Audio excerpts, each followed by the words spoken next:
Darbs, kopsavilkumi, negulētas naktis, bet pēc tam uzlādējoša atpūta kādā no universitātes pasākumiem. Lai pasākumu izdotos, ir nepieciešams plāns. Par tā izveidi rūpējas Ieva Juško. Kā viņai tas izdodas, to devāmies noskaidrot.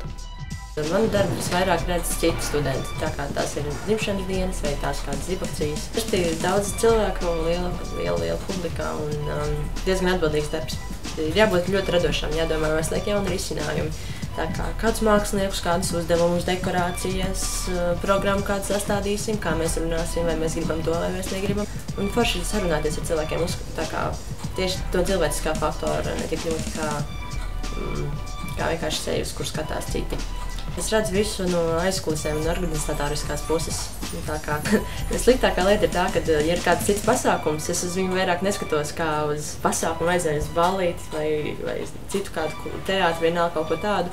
Es skatos reiz, tur kaut kas nebija tāds izdarīts, un tur vajadzēja izdarīt to, es darītu šitā un tā. Lai labāk iepazītu Ievu, ieguvām viņas draugu viedokli. Ļoti aktīvs, ļoti kustīgs, pozitīvs cilvēciņš. Ļoti draudzīga, pretimnākoša. Viņa nekad neatteiks palīdzību, ja kāds viņai tādu palūgs. Jā, un Ieva ir ļoti jautra.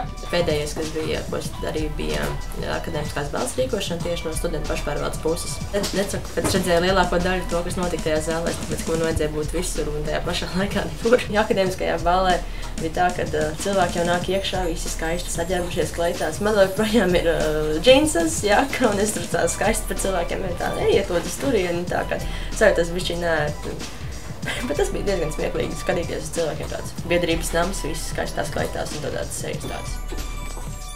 Tāpat kā Stasim ir nepieciešams mugurkauls, tā arī pasākums nevar norisināties bez prasmīga un pozitīva vadītāja.